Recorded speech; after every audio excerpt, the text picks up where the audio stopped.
Okay, we're on. All right. So welcome, everybody. Welcome, ladies, to the Latina Leaders Leaving a Legacy. I am Rosa Ore. And as you know, my goal is to empower women and teach women how to be great leaders in their homes, great leaders in their workplace, great leaders in the community, and great leaders in this world. And I'm so excited for today's show because I have an amazing guest with me today. Today, I have Dr. Alejandra Rodriguez Milky. She is a transformational coach for Latina leaders and diversity, equity, and inclusion coach, and an educator as well. So if you want to find out more information, please go to her website, latinapowercoaching.com. She is the CEO and founder of Latina Power Coaching. You can also find her on LinkedIn under Alejandra Mielke. And on Instagram, you can also follow her under at Latina Power Coaching. And I'm going to put all these links at the bottom of the video as well, and on YouTube and on the podcast. I'm going to put all the links there. So if any of you want to make contact with her and use her services, which I highly recommend after this show, you're going to be blown away and you're going to want to connect with her. Please do so. Please use these resources because that's my purpose. My purpose is to empower you and give you all the tools necessary to be an amazing leader. So let's start with our guest because she is, I'm telling you, been transforming lives and been making a difference in women's lives. And I think that you ladies, my followers, need to hear her talk. So Dr. Milky, welcome to my show. Please tell us a little bit about who you are and what you're presently doing. Excellent. Well, thank you very much for having me here, Rosa. It's my pleasure and my honor to be here with you. And I'm very happy that I can help you in your mission to support Latina leaders. I'm very happy to be here. So let me tell you about myself. I am originally from Monterrey, Mexico, and I moved to Austin, Texas 22 years ago. You never forget the date that you leave your country. And that was August 4th, 2000. So Wow. I'll never forget that date. I decided to move to Austin to pursue a PhD in education. My first career was a teacher. I was a teacher, an elementary teacher for around 7 years. And after working in schools who served kids who were bilingual, I wanted to come to learn how to design bilingual educational programs. However, I came here and the university, UT Austin, had other plans for me. UT changed my life. I got immersed in a program and doctorate program that was all around social justice, diversity, equity, inclusion, and it totally changed my life, the way that I understood the world, the way that I saw the opportunities that our community, the Latinx community, was enjoying or not enjoying. I was able to learn a lot about that. And since then, I have been working on trying to improve. First, while I was in education, I was trying to improve the educational experiences of the Latinx students and Latinx teachers in schools across Texas and across the nation. And after many years of that work, as I work at the university as a researcher, as a trainer, as an educator, I work with federal government in several related initiatives. I decided about 5 years ago, I decided to pivot to the workplace. I wanted to see how were those students that I saw in those classrooms, the many classrooms that I visited, how they were doing now that they were knocking the doors of corporate America, right? Wow, So yes. the students were finishing high school and finishing college, and it's like, let's see how they're doing in the workplace. And what I discovered and learned is that there's still a lot of the same issues that they were experiencing in schools, they were still experiencing in the workplace, right? A lot of the deficit thinking views that minimize their potential, that undervalue their strengths and talents, they were still present in the workplaces. So I decided to do two things: to work to help Latinas specifically, right? As I'm a Latina, try to ensure that they have the right mindsets, the right beliefs, the right perception of life and the world, so they can really rise to the occasion, so they can really show what great leaders they are. And I also wanted to inform the organizations to make them more aware of what they need to really leverage that talent, to really become places that can welcome the Latinx community and especially Latinas. So that's a little bit of my background, how I am, what I am right now. My goodness, that is powerful. I love it that you were able to not just reach your students on an elementary level and redesign the educational system and influence that such a big community, and so important, because that's the basis of the foundation of our country, is educating our children and making sure that their experiences are good ones and that we're leveraging their power and their strengths and their gifts. But you not only did that, but you also went into the workplace. You came back and just said, okay, I'll meet you at the beginning point. I'm going to now meet you at the middle point. Where are you and how are you doing? And are you really reaching your full potential? Are you being successful in the workplace? And I love that you said you not only spoke to the people or your students or reached out to your Latin community, but you also spoke to the organizations. That's really powerful. But before we get into that, because that's so interesting what you just said, I want to ask you, what made you decide to do this business and leave academia, after working in the university educational level as well? What, shifted? What was that pivot? What caused you to do that pivot? Yeah, that's a great question, because sometimes I ask ask that question to myself, why? And I've learned through the years to listen to the inner voice that I have, and that tells me something. And sometimes I'm better at listening and sometimes I'm not that good at listening, but there's always been in me this quest for continued growing, continued evolving, continued learning. And it's something that I cannot sometimes stop. It's like it's there and I take advantage of it. I have learned to get to know it very well. I've learned to listen to that voice, and I just listen to it. I mean, the same way that I listened to that voice when I said, let's go to the US. Let's try to go and learn, right? Let's try to find out how they do it in that other country. Let's go. So, and I left my country, left my family, left my friends, and I made the jump, right? It was not easy. And even though I had the resources and I spoke English, it was very difficult to leave your country. Like I said, you never forget the day that you live.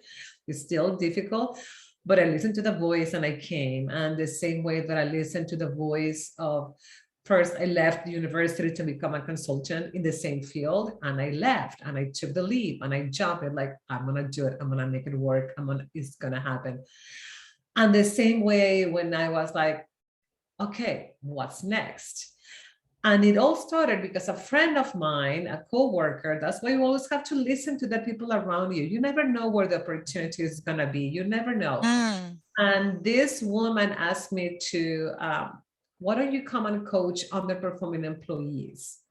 I had never heard about leadership coaching or executive coaching, right? Well, maybe I had heard about it, but I didn't know exactly what that was about.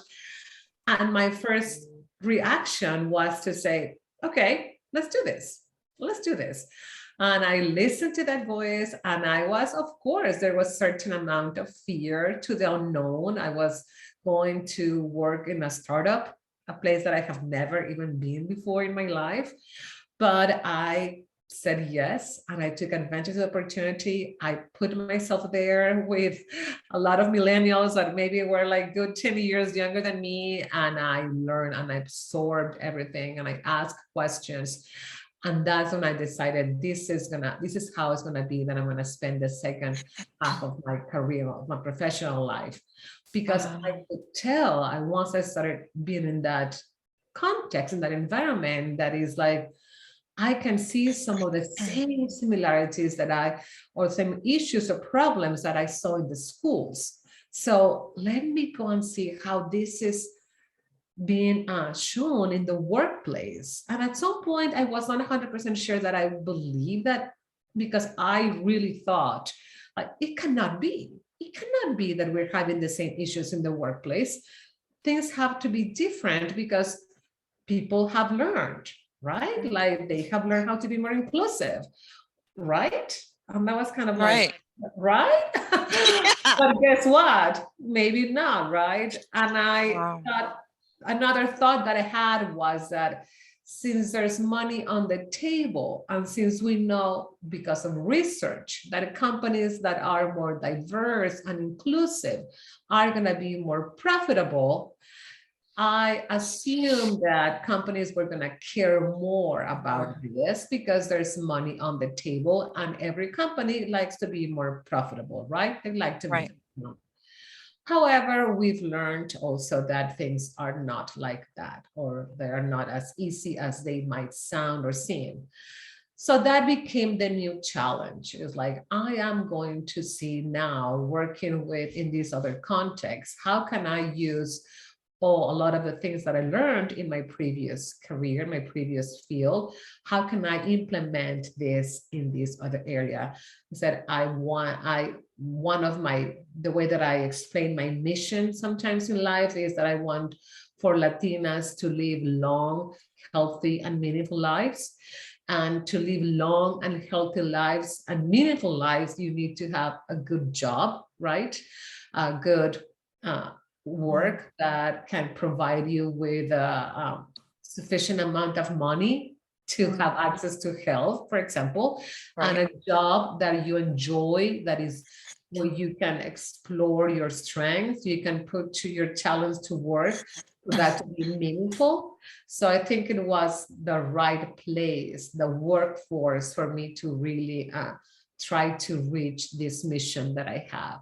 So it was kind of a natural, I mean, I think I kind of describe it in two ways. It's very common for me to go into these big steps, these jumps, these leaps, like, okay, now let's do this, now let's do this. I'm not that fearful in that sense.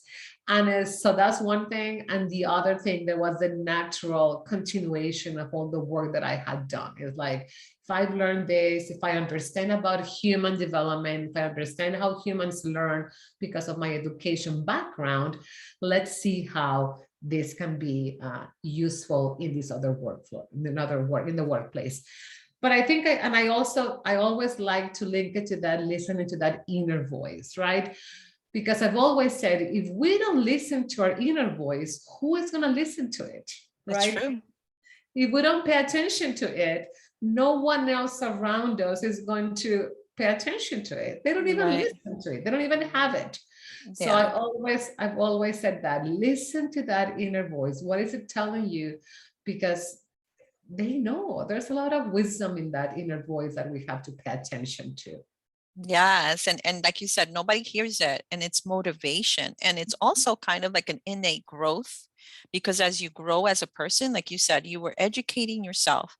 And as you became aware of all this information, it becomes like, what do I do with this information? What's the next step? I've become informed. I have this amazing, I feel like it's like the lottery, like you can help free so many women mentally and help, as their health, and just to be able to educate women and empower women. And it come, like you said, it's the next step. It comes naturally, and that inner voice is pushing you and motivating you to just go for it. And of course it's fearful, but it just, you're right, as we elevate ourselves and as we go to the next level, the next step just comes naturally, even though We don't always know how it's going to happen. We don't know the shape of what's coming, but we just know that we have to do it. And those doors open. Those doors just naturally open. And like you said, you never know who you're going to bump into. You never know who you're going to talk to. But I believe that our gifts make way for us. Our gifts and what we've been given just to begin to open doors for us naturally, because we're not meant, and me as a faith person, I believe that we're not meant to keep our knowledge and our gifts to ourselves. Exactly. And I also believe that at some point you transcend your own desires and needs, and you go to that place that you understand that it's not 100% and only percent about you. That when Right. you take these actions, when you explore, when you take risks, right? Educated risks, when you impact others that might Yes. or might not see you directly, but it has a ripple effect, because I might not have the best words to describe this, but I do believe that there is these waves of knowledge, these waves of power, that if I do it, I'm going to create these waves of power for others, waves of knowledge for others, waves of opportunity for others. So it's not only about me, it's about others, and those others might not be directly impacted by everything that I do, or by my coaching or by my teaching, but I know that we are connected in a certain way, and the more that we do is going to be impacting others. So for me, it took me some time to understand this reality, and I think that it's like, it's not only about me, it's about Right. others. How am I going to open the way a Black man might think about Latinas? I mean, just maybe by seeing some of what I'm doing. So it's not only in direct relationship, but it's beyond that. You know what I mean? Beyond it. Oh, yes. No, I teach about this all the time. And when I'm saying, I always tell women, you're a leader, even if you don't realize it or not, because Mhm. you're influencing people indirectly and directly. It's exactly what you say. We influence our children. We are leading our children. We are leading our homes. We influence our friends. We influence our coworkers. If you read the book of John Maxwell, 360-degree leader, we lead in all directions, from the bottom, from the top, from the side. We lead at all times. We're influencing, we're making an impact, whether we realize it or not. It's up to us whether we make that choice of making a positive impact or a negative impact. If you choose to be a negative Nancy and walk around being negative, you're going to make an impact. You are making an impact. But if you choose to be positive and take everything, all those gifts, knowledge that have been placed within you, you're going to make a positive impact, because we are influencing people at all times. And that's what I like to teach my women, my ladies, and listeners and followers. You are a leader. And you need to see yourself as that, because as we begin to see ourselves as leaders, we become more accountable to ourselves, and we become accountable for the words that are coming out of our mouths, for our behaviors and our actions, and how they're impacting the people around us. So it is powerful. I'm so glad you said that. Yeah. But Yeah, yeah, we understand ourselves differently when we yes, understand that we are leaders, and in wherever we are, like you said. And I think that pushes up, like few, I don't know, shifts up in the sense of, wow, I am powerful. I can have this impact. I can do this. I can take this action. I am this leader. So I think it allows us to understand ourselves different, a very different perspective than a perspective of only being a victim, or only yeah. being,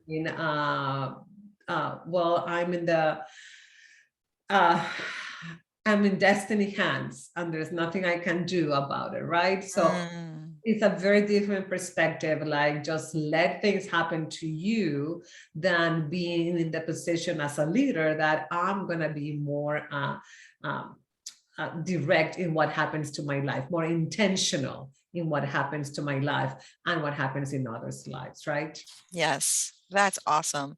And so let me move on to the next question, because I really want to get to the nitty gritty of what you speak about and you really talk about, which is so powerful, which is, in your coaching experience, what do Latinas mostly struggle with? And if you want to go straight into after that, what you teach about how Latin women can leverage their leadership and know their worth. So if you want to go straight into that, please do so, because I think I want to hear those. I want to hear Yes. you've been saying is a powerful, but I want to get you to talk Yes, about that. yes, definitely, definitely. I believe that as well, we can begin when we talk about what Latinas struggle with. I think we can begin from the things that are farther away from their control, right? I will think about what is it that you can control and what you cannot control. So what you cannot control will affect you, of course, right? So there are certain systems and procedures and systemic issues that impact what we can do. I mean, it's true, we have to accept that. So yes, Latinas have been impacted tremendously by the pandemic. The pay gap is extremely hard on us, right? So we have a lot of those things that impact what we do and how we show up in this world, right? But as we get closer to the center, and by the center I mean what is it that we can control, right? What is closer to us, I have noticed that a lot of the problems that we struggle with are in relation to our mindsets, to our beliefs, to how we understand ourselves, that we are and that what we're worth of, what we can and cannot do. So a lot of these mindsets are what really can keep us playing small. We have been immersed in these cultural scripts that we have learned through our upbringing, through our parents, right? So we have a lot of those limiting beliefs that come from our culture that we have, for whatever reason, for many reasons, right, have kept us being playing safe or playing small or not understanding our worth or our beliefs. So our mindsets are the things that really can keep us down, in addition to all the systemic things that we can have, right? But those mindsets are the ones that we first have to really check, because those are the ones that we can control. And I always say, control the controllables. Work with your mindsets, because once we do that, once we understand what are we thinking and how those mindsets really can affect and impact our behaviors and our actions, then once we can understand that, then we can control the mindsets that in turn will control our actions, that will guide our actions. So that's one of the things that is very, very important for us to understand. So, and we hear about mindsets in many different ways, right? Yes. We hear it in like, well, I can't do that, I'm not good enough, or like, or those things happen to other people, not me, or I don't have what it takes, or there's no way I can speak or present like that other person. They're all these mindsets that come through our minds, and they show up like in examples like the ones that I just said, or in imposter syndrome, like I don't belong here, or they find out that I'm not the right person to be here. But all those about mindsets, right? So just keep that in mind. Also about mindset. So recognize them, start guiding them. You're like, okay, they're coming, they're here, they're going to be part of us because they're part of who we are. They're trying to keep us safe. They're trying for us not to go into these dangerous situations, right? They're just trying to be our best friends. But we just have to say, hi, thank you for being here. Just go to the back seat and let me continue, right? And then how do we do that? When we start understanding the other side of the coin. What are our superpowers? What are our talents? What are the strengths that we have that we can bring to the table? And that when we have the imposter syndrome or one of those limiting beliefs show up, we can tell them, no, thank you very much. I know you're trying to save me from possible danger, but guess what? I'm choosing to trust my competence, or I'm choosing to trust my knowledge, or I'm choosing to trust my leadership skills, because now we know what we have, the strengths, the talent, the superpowers that can contrast or can work against those limited beliefs. So what I do, we talk about, and I help my clients identify and recognize their superpowers. Okay. Because, as a friend of mine says, if we do not uh, if we don't know what those superpowers are, we cannot expect others to guess them, right? That's At so the end, good. at the end of the day, if we don't know what makes us extraordinary, we cannot expect others to guess it. And that's a quote from a friend of mine, Valeria Alo. And I really like that because it's true. It's our responsibility and it's our job to know what is that we are bringing to the table, right? Because all those things that we take for granted that are so normal to us or so that we are so used to them as Latinas, they are superpowers to others. They're just wonder to others. So I have 6 steps that we can take to kind of understand our superpowers. Would you like me to work to talk about those? Oh my goodness, I'm taking notes. Everything you're saying, I'm taking notes. It's so powerful. It's so amazing because I remember speaking about this. It says we have superpowers and we can't expect other people to guess our strengths. We have to define them and we have to identify them. And a lot of times I think I've gotten caught up on that concept or misconception, or people will see how strong I am. People will see that I can talk well. People will see and recognize my giftings and they'll just look at my resume and that's enough. And no, it's not enough. It's not enough. We have to really be intentional about really identifying those strengths. And I have, like I said, I've talked about this in other podcasts, is we are who we are, right? So I can see you and I can see your strengths, but because I am me, I don't see myself. I can see your strength. I can't see me. So inside of me, a lot of times we are limited by our own self-beliefs that I'm not good enough because I'm caught up in my world. I live in my mind. That's my world. And in my mind, when I write a paper, for example, that paper is mediocre because my standards are so high and that's my norm. I function every day in my norm. But when another person like you comes and reads my paper, you're like, oh my God, that is so well written. But I don't see myself as that because I'm limited because I am me. I can't see myself. So we have to be intentional in beginning to see ourselves, doing self-reflection and really examining and identifying those strengths. So please, let's go into the 7 steps because I love that. I'm taking notes. I'm taking notes. And that's the key word is intention, right? Intention to reflect and understand this, and intention to stop the judgment, because we human beings come with a lot of judgment. Judgment is something that we learn since we are very young, especially in Latina cultures, and I'm sure in every single culture, but there's a judgment of who's doing the right thing, who's not doing the right thing, who belongs to this group, who doesn't belong to this group, and we pass that judgment that we do to others to ourselves. So that's when you were talking about, right? We are not good enough because we have this very well-developed muscle of judgment. So we have to be very intentional in catching it and stopping it. And to do that, we have to be very intentional in understanding the other side, not the bad things, but the good things that we have. So step number 1 is to reflect and take inventory. Identify what you believe are your best skills, attitudes, qualities, right? And questions to think about this. What makes you unique?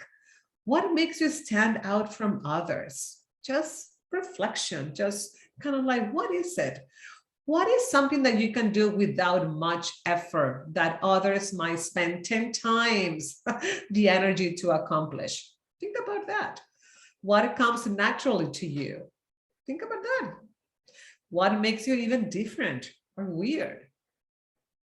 What do your friends and colleagues ask you for advice? So those are some of the questions that you can think about, right? And other question, like when you are trying to reflect on your gifts, when do I lose track of time or forget to eat lunch? What can you do forever and ever without any kind of question kind of stopping, right? Now, once you write a lot of those qualities, right, then you're going to highlight the ones that you feel passionate about. Because you might be very good at something, but you might not have that passion, right? You might be very good at math, but you really can't, you're good because you learn it, but you don't want to do it anymore, or things like that. So then once you write that, those qualities, then think about what are the ones that make me feel passionate, right? Which are the ones that I'm very passionate for? So which ones make you feel the most satisfied? Highlight those, right? Which ones you get so excited that you can write a whole book about them, or you can talk for hours and hours without stopping. So those are the ones that are going to make you more feel passionate about this, right? Other questions to think about this: which ones feel fulfilling, enriching, maybe even healing when you do that? So that's kind of the ones that kind of give you more hints about how passionate you are about that. So once that was the first step and second step. And then you highlighted the ones that you feel more passionate about. Step number 3 is that you are going to cross out the ones that you, even though you're very good at, you consistently have trouble focusing on. Because they're the ones that you're very good, but they bring you no joy. Or you know that you are very good, but you really don't enjoy them anymore, right? That you have to force yourself to do them, even though you're very good at. So cross those ones out, because those ones should not be on your list. Maybe they were needed at some point earlier in your career or early in your studies, but at this time, since we're really trying to find these superpowers, we're going to cross out the ones that you might be very good at, but they do not give you the joy that you want, or you have trouble focusing on. Okay, that was number 3. Then number 4, notice that you're going to go a little bit farther outside of you and maybe talk to other people around you. Notice the ones that other people recognize in you as strengths. Which are the ones that people notice all the time, the ones that they make comments on, right? Professionally or not professionally, your peers, your supervisors, your direct reports, your students, your teachers, wherever you are, your friends. So then we are going in another kind of a little bit farther away from us to the next layer, right? What compliments do you get all the time? Right, from other people? That's another good question. Or what do people come to you for? What do they ask your help for? Right? What do they say? So that's number 4. Then once you have the list, now you have your qualities, right? Now you understand, you reflect, and then you highlighted the ones that you were very passionate about, and then you cross out the ones that you were not that passionate about, and then you ask others about you. Now it's time to really list them, kind of get to know them, fall in love with them, and flaunt your superpowers. Now is to be a little bit more strategic and structured in the process, and keep a list of those qualities, and also keep a list of your accomplishments that you have received or that you have done, right? Keep a list of your accomplishments. And I always call this, keep your brag book there with you. I love that. Brag book. It's essential because we forget. Yes. We forget. The word is fleeting. The words, they come and they go, the emails, and then we delete emails or whatever. In whatever way, we have to keep a brag book. We need to have, and you want to call it any other way, you call it other way. I mean, I use that word as a phrase that I heard from somebody else. It's not 100% mine, but it's just a way to keep a record, to document everything that you have done and that is related to your superpowers, right?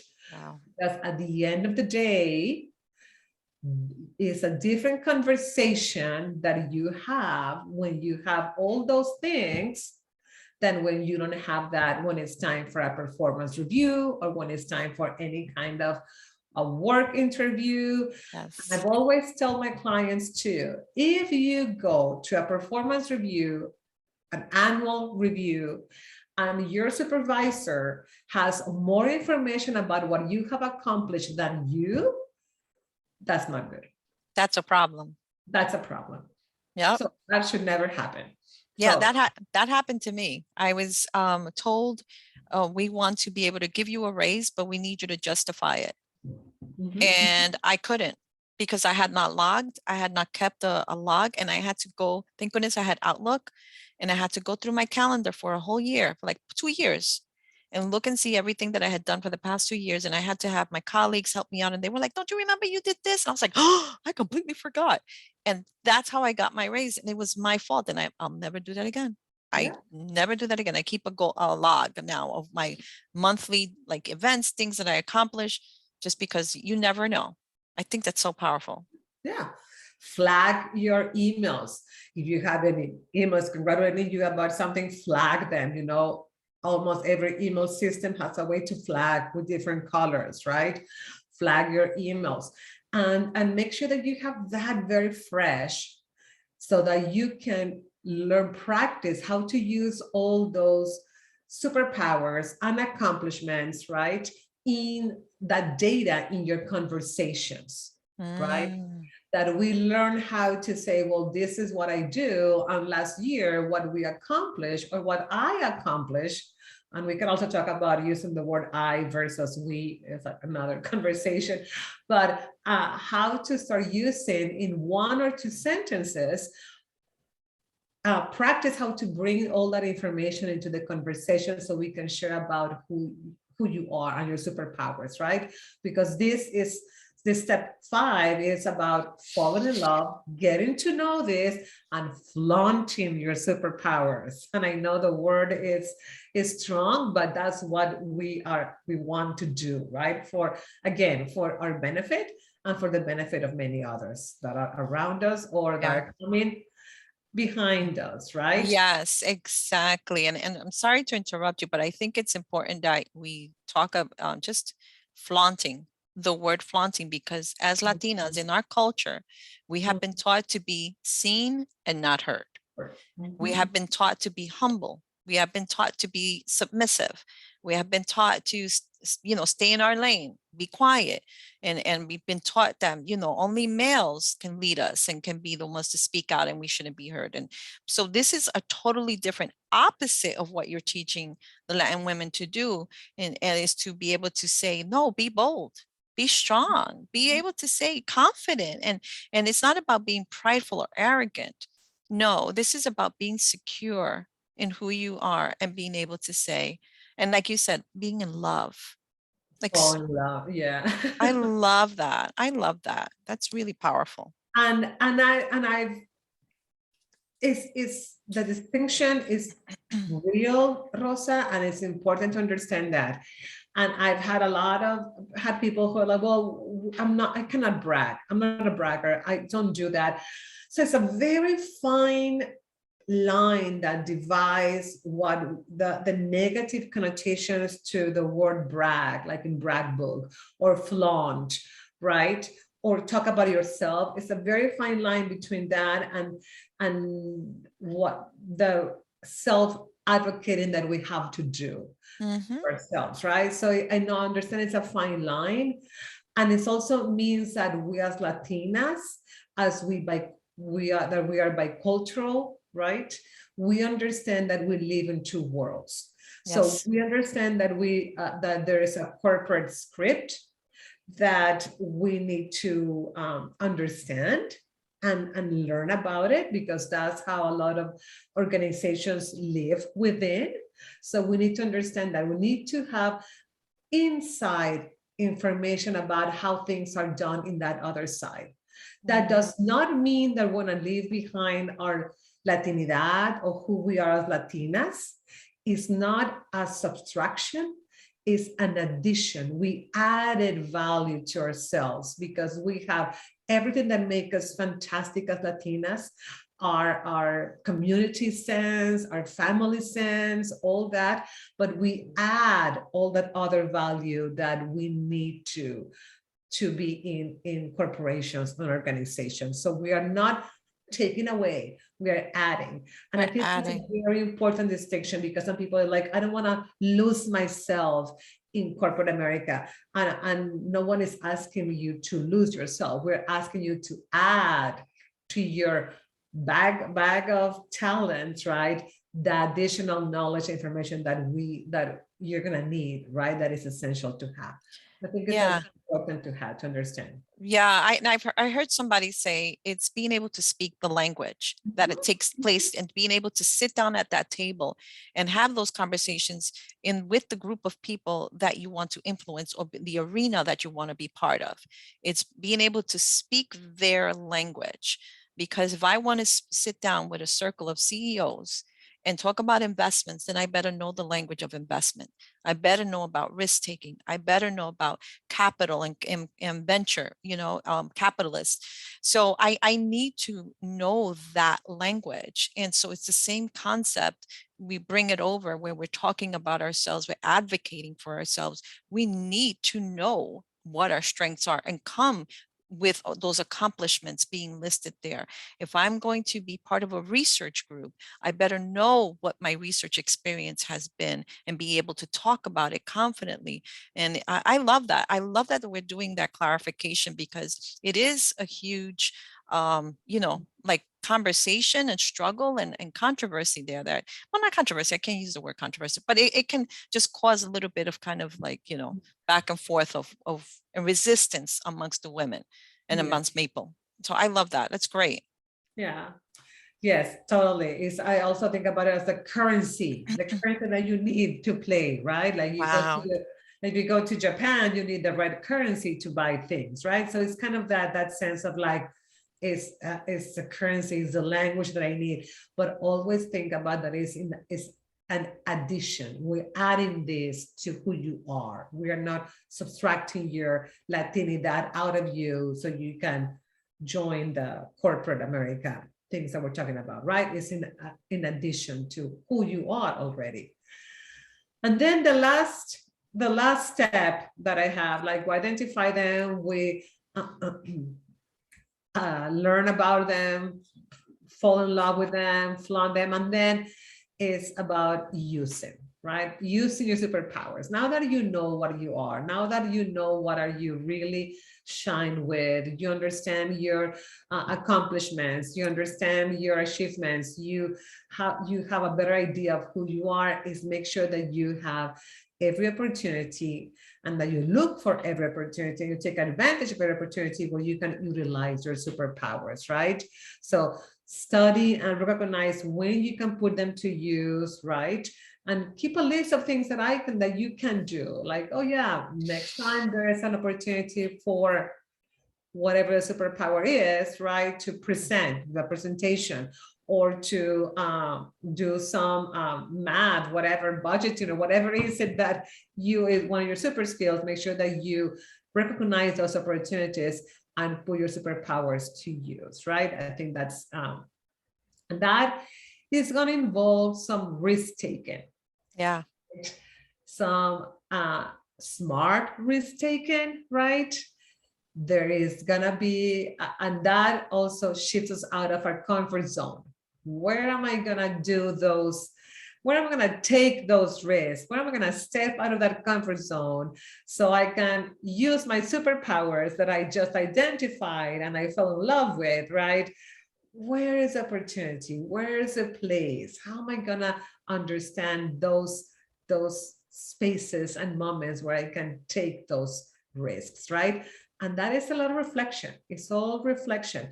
But I think is we're in a better position to take a risk when we have done all this work of identifying our superpowers, right? Because now we have more information, more knowledge, more awareness of who we are. And then it's like, okay, maybe I can take this risk, right? That when we have not done the reflection, because then we don't have a foundation that we can face the risk, right? And like, Right. well, what's going to happen? So I think it's That's why the steps go in that order, so we can Yes. feel it's not going to be the same to take a risk when you are not aware of what you can do, right? And when you're like, oh yeah, I can do Right. it, right? I'm a good student. When I decided to come here to get my PhD, I'm like, I usually do good in school. I'm a good student. I have all these things, so I'll take the PhD. Let's go and do it, Let's right? go into So it. that's different. It's a different situation. Yes. I'm sorry. Yeah. No, and I was just thinking, as like I always tell my followers, take action. Take Mhm. action. It's not just good just to say I'm a great leader and identify that your leadership strengths, but now, okay, what's the next step? And that's why my goal and my motto is always leave a legacy. Leave a legacy. Empower the next generation. Everything that you've been given is not just for you. Take action and think about how you're going to empower the next generation. What are you going to do? You can uh, record your lessons or your ideas, or write down books and or memoirs. There's so many things that we can do. If you want to participate in a local community, whatever is going on, there's so many things that are going on in our local community, in our churches, or within just our family. There's so many things that we can do to empower the next generation. And now that we've identified those superpowers, because now you can come confidently and saying, yeah, you come with a passion, you come with a love, and you come with, it's such a different attitude. It's not like I'm going around tooting my own horn and being like, yeah, I'm great. Watch me be great. No, it's more of a love perspective, in which you know that, wow, I've been given such a great gift of these gifts and knowledge. Let me pass it on to the next person. Let me influence them and make them powerful. I Exactly. love it. And Yeah. I have one final thing, because now that you're talking about taking action, one of my coaches, the coaches that I work with through the years, she always used to say, remember that reflection without action is just entertainment. Oh, I love to wow. say that.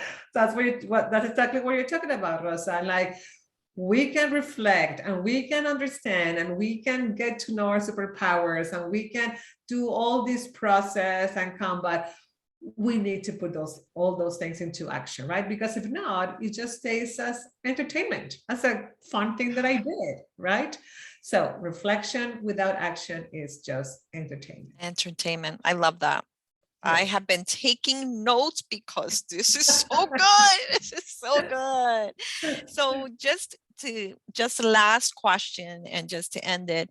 So what can we do? Let's change perspective a little bit here. What can we do, like people like me and you, as mentors and coaches, to make a difference in women's lives? What would Well, be your recommendation? well, I do have a few, right? Number one, we can walk the talk, right? So all these things that we tell about reflection and taking risks and taking action, we have to make sure that we continue to do that, right? Always walk the talk. The other thing is that number two, will like believe in our people. I Mm, firmly believe that in every single Latina, whether they're my clients or not, that the talent is unmatched, that their potential is out of this world. So I never let doubt come into me to kind of like, hey, well, are you sure you know what you're doing? Are you sure they can do what you know? Like, I firmly believe, right? So so walking the talk, believing are very important things to me. Like, I completely believe. And also is speak up. Like, make sure that our message is heard. I mean, podcasts like you, Rosa, are very important. Any way that we can continue to share the message that the talent is unmatched, like I said, that we have the Latinas are the best kept secret, as my friend says as well. It's like we have to continue to share that message to other people who listen to it. It's about representation. Representation matters, and we have to make sure that we are seen and heard. When I came to this country, I remember looking at Oprah's magazine, and Oprah always had her photo on the cover of her magazine. And I realized, I remember thinking, oh, she's always on her cover. She's always on her cover. She's always, and I realized, and I'm not sure what was Oprah's mission for that. I just understood it as like, that is a way to ensure that an African American woman is on the cover of a magazine every week. Every week. Wow. So there will be, at least you'll see an African American woman on the cover of the magazine. Oh, there's one.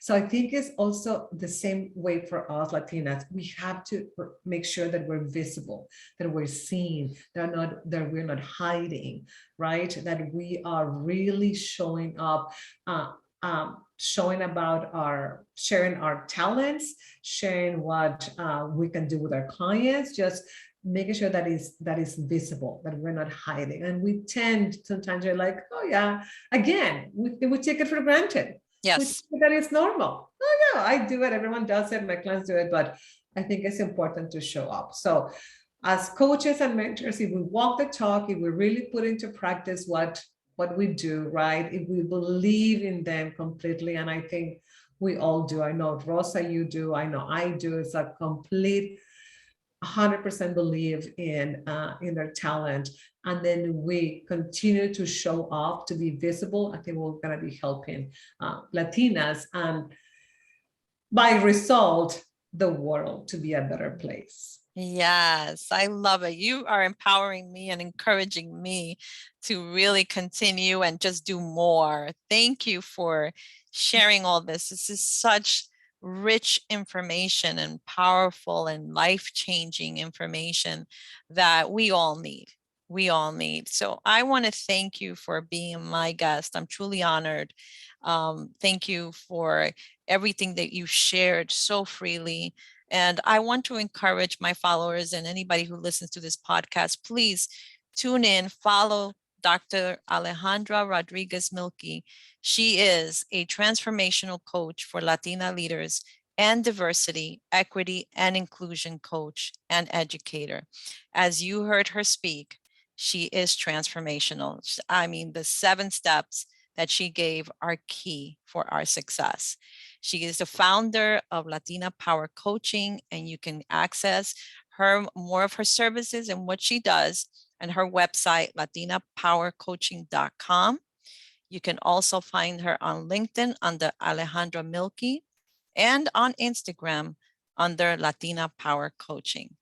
So thank you, Dr. Milky, once again. And I'm going to end it here. And we're so excited.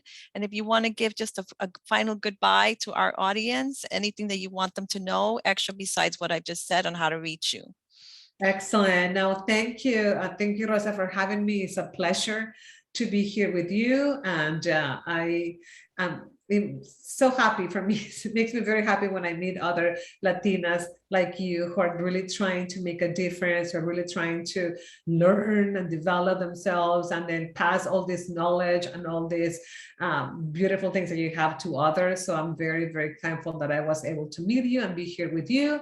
Yes, the information is there. If you go to my website, latinapowercoaching.com, you actually can download a workbook that has these steps that we talk about today. So you have a PDF there that you can use to guide your reflection before the action that you will take, right? So I am very thankful to be here, and I would love to hear from everyone.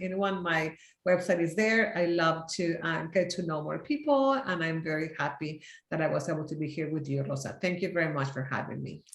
Thank you. All right, ladies, thank you for listening in. And remember to subscribe to my YouTube channel, Latina Leaders Leaving a Legacy, and follow me on Instagram, Latina Leaders Leaving a Legacy as well, and a Facebook as well, same concept. So follow me and subscribe.